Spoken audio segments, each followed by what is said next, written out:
Back to xylem learning അനിറ്റമീസ് ആണ്. അപ്പൊ നമുക്ക് ബേസിക് ആയിട്ട് കുറച്ച് ഫിസിക്സ് പഠിക്കാം അല്ലെ. അപ്പൊ എനിവേ നമ്മുടെ സയൻസ് ടെക്സ്റ്റ് ബുക്കിൽ electric current and it's effect എന്ന് പറയുന്ന ഒരു യൂണിറ്റ് ഉണ്ടായിരുന്നു. അപ്പൊ ആ യൂണിറ്റിന്റെ പ്രധാനപ്പെട്ട കുറച്ച് ക്വസ്റ്റ്യൻസ് ആണ് നമ്മൾ ഇന്നത്തെ ഈ ഒരു ക്ലാസ്സിൽ ഡിസ്കസ് ചെയ്യുന്നത്. അപ്പൊ എന്റെ മക്കൾ എല്ലാവരും എന്ത് ചെയ്യുക, മുഴുവനായിട്ട് ഈ ഒരു വീഡിയോ കാണാനായിട്ട് ശ്രമിക്കുക. ഇഷ്ടപ്പെട്ടാൽ ജസ്റ്റ് ഒന്ന് ലൈക്ക് ചെയ്യുക, മാക്സിമം ഷെയർ ചെയ്യുക കേട്ടോ. നമുക്ക് നമ്മുടെ ഒന്നാമത്തെ ചോദ്യത്തിലേക്ക് കടക്കാം. ഫസ്റ്റ് ക്വസ്റ്റ്യൻ ഇതാണ് മക്കളെ, ഒന്ന് വായിച്ചു നോക്കിക്കോ. Draw the circuit diagram to represent the circuit shown in figure. താഴെ നിങ്ങൾക്ക് ഒരു സർക്യൂട്ട് കാണാനായിട്ട് സാധിക്കുന്നുണ്ട്. പക്ഷെ ഇവിടെ നമ്മൾ എല്ലാത്തിനെയും കോമ്പോണൻസിന്റെ ആ ഒരു പിക്ചറാണ് യൂസ് ചെയ്തിരിക്കുന്നത് അല്ലെ. പക്ഷെ നമ്മൾ ഓൾറെഡി ഈ പറയുന്ന കോമ്പോണൻസിനെ ഒക്കെ നമ്മൾ സിംബൽസ് വെച്ചിട്ട് എങ്ങനെയാണ് റെപ്രസെന്റ് ചെയ്യുന്നത് എന്ന് നമ്മൾ ഡിസ്കസ് ചെയ്തിട്ടുണ്ട്, നമ്മൾ പഠിച്ചിട്ടുണ്ട്. അപ്പൊ ഇതിന്റെ ഒരു സർക്യൂട്ട് നമ്മൾ എന്ത് ചെയ്യണം, ക്രിയേറ്റ് ചെയ്യണം. ഇതാണ് നമ്മുടെ ചോദ്യം. എങ്കിൽ നമുക്ക് ഈ തന്നിരിക്കുന്ന ഫിഗറിൽ ഏതൊക്കെ കമ്പോണൻസ് ആണുള്ളത്, അതൊക്കെ എങ്ങനെയുള്ള പൊസിഷനിലാണ് എന്ന് നമുക്കൊന്ന് ആദ്യം ഒന്ന് ജസ്റ്റ് ഒന്ന് നോട്ട് ചെയ്യാം അല്ലെ. അപ്പൊ ഫസ്റ്റ് നിങ്ങൾക്ക് ഒരു ബൾബ് കാണാനായിട്ട് സാധിക്കുന്നുണ്ട്. അപ്പൊ ബൾബിനെ നമ്മൾ എങ്ങനെയായിരുന്നു സിംബൽ ചെയ്യുന്നത് എന്ന് നമ്മൾ ഓൾറെഡി എല്ലാവരും ഒന്ന് റീകോൾ ചെയ്തെടുക്കുക. പിന്നെ നിങ്ങൾക്ക് ഇവിടെ ഇതാ നമ്മുടെ സേഫ്റ്റി പിന്നൊക്കെ യൂസ് ചെയ്തിട്ട് ഒരു സ്വിച്ച് ഇവിടെ ക്രിയേറ്റ് ചെയ്തിട്ടുണ്ട്. ഇനി ഈ ഒരു സ്വിച്ചിന്റെ പൊസിഷൻ എന്ന് പറയുന്നത് നിങ്ങൾക്കറിയാം, പെട്ടെന്ന് തന്നെ നോക്കുമ്പോൾ തന്നെ അറിയാം ഇത് സ്വിച്ച് ഓഫ് പൊസിഷൻ ആണ്. ഇനി അതുപോലെ തന്നെ ഇവിടെ നമുക്ക് നമ്മുടെ സെല്ല് കാണാനായിട്ട് സാധിക്കുന്നുണ്ട്. ഇനി ഇതിനെ എല്ലാത്തിനെയും കൂടി കണക്ട് ചെയ്തിട്ട് നമുക്കൊരു സർക്യൂട്ട് ഡയഗ്രാം വരയ്ക്കണം. ഇവിടെ നമ്മൾ വിട്ടുപോയ ഒരു കാര്യമാണ് മക്കളെ, ഓരോ കമ്പോണൻസിനെയും പരസ്പരം കണക്ട് ചെയ്യുന്ന ഒരു കണ്ടക്ടിങ് വയറും ഇവിടെയുണ്ട്. അപ്പൊ എങ്ങനെയാണ് ഒരു സർക്യൂട്ട് ക്രിയേറ്റ് ചെയ്യുക? ഇവിടെ ഇതാ നമുക്ക് ബൾബ് ക്രിയേറ്റ് ചെയ്യാൻ വേണ്ടി പറ്റുന്നുണ്ട്. ബൾബ് നമ്മൾ ലേബൽ ചെയ്തിട്ടുണ്ട്. അതുപോലെ തന്നെ സെല്ലാണ്, നേരെ മറിച്ച് ബാറ്ററി അല്ല.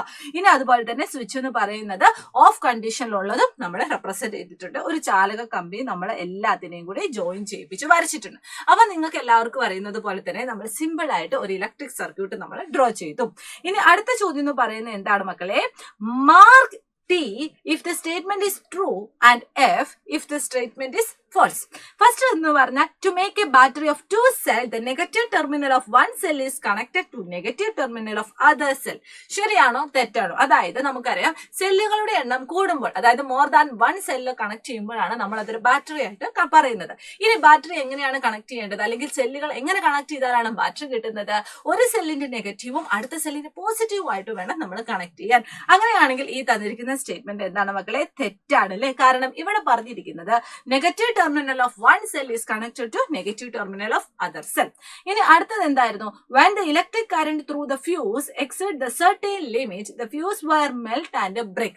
ശരിയാണ് അല്ലെ. ഒരു കണ്ടക്ടിങ് വയറിലൂടെ ധാരാളം അതിന് താങ്ങാൻ പറ്റുന്നതിലധികം excess amount of electricity pass ചെയ്താൽ സ്വാഭാവികമായും ആ ഒരു ഡിവൈസ് വർക്ക് ചെയ്യത്തില്ല, ആ ഒരു ഡിവൈസ് ഫ്യൂസ് ആവും. അപ്പൊ ഇത് ശരിയാണ്. ഇനി അടുത്തത് എന്തായിരുന്നു, an electromagnet does not attract a piece of iron. Electromagnet എന്ന് പറയുന്നത് എന്താണ്, ഇലക്ട്രിസിറ്റി കടത്തി വിട്ടിട്ട് നമ്മളൊരു മാഗ്നറ്റിനെ ക്രിയേറ്റ് ചെയ്യുവാണ്. അപ്പൊ മാഗ്നറ്റ് എന്ന് പറയുന്നത് ഒരു അയൺ പീസിനെ എന്താണെങ്കിലും അട്രാക്ട് ചെയ്യുന്നുണ്ട്. അപ്പൊ ഇവിടെ തന്നിരിക്കുന്നതും തെറ്റാണ്. ഇനി an electric bell has A electro magnet, അത് ശരിയാണ് കേട്ടോ. അപ്പൊ നമ്മുടെ രണ്ടാമത്തെ ചോദ്യത്തിനും നമ്മൾ ഉത്തരം പറഞ്ഞിട്ടുണ്ട്. ഇനി അടുത്ത ക്വസ്റ്റ്യൻ എന്താണ്, ഒന്ന് വായിച്ചു നോക്കിക്കോളൂ.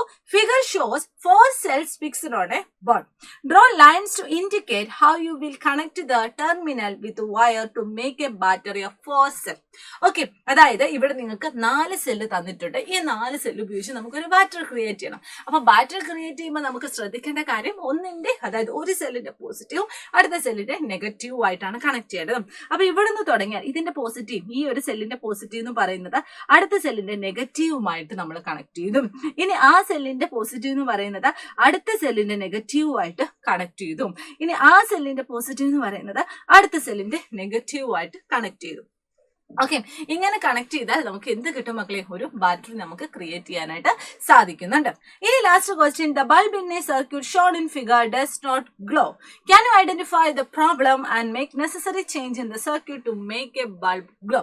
അതായത് താഴെ തന്നിരിക്കുന്ന സർക്യൂട്ട് നോക്കിയിട്ട് ഇവിടെ നമ്മുടെ ബൾബ് ഗ്ലോ ചെയ്യുന്നുണ്ടോ ഇല്ലയോ എന്ന് ചെക്ക് ചെയ്യണം. എങ്കിൽ ഗ്ലോ ചെയ്യാത്തതിന് കാരണം എന്താണ് എന്നും കൂടി നമ്മളൊന്ന് പറയണം. അപ്പൊ ഇവിടെ നിങ്ങൾക്ക് നോക്കിയാൽ അറിയാം, നമ്മുടെ സ്വിച്ച് എന്ന് പറയുന്നത് ഓൺ കണ്ടീഷൻ തന്നെയാണ്. ബൾബ് ഇവിടെ കറക്റ്റ് ആയിട്ട് കൊടുത്തിട്ടുണ്ട്. പിന്നെ ഇവിടെ 2 സെൽ കണക്ട് ചെയ്ത് ഒരു ബാറ്ററി ക്രിയേറ്റ് ചെയ്തിട്ടുണ്ട്. പക്ഷെ നോട്ട് ചെയ്താൽ അറിയാം മക്കളെ, ഇവിടെ ഒരു സെല്ലിന്റെ പോസിറ്റീവും അടുത്ത സെല്ലിന്റെ പോസിറ്റീവും ആയിട്ടാണ് കണക്ട് ചെയ്യുന്നത്. ഒരിക്കലും അങ്ങനെ കണക്ട് ചെയ്താൽ പ്രോപ്പർ ആയിട്ട് ചാർജ് ഫ്ലോ ചെയ്യത്തില്ല. അതിന്റെ ഫലമായിട്ട് ഇലക്ട്രിക് കറന്റ് അതിലൂടെ ഫ്ലോ ചെയ്യത്തില്ല.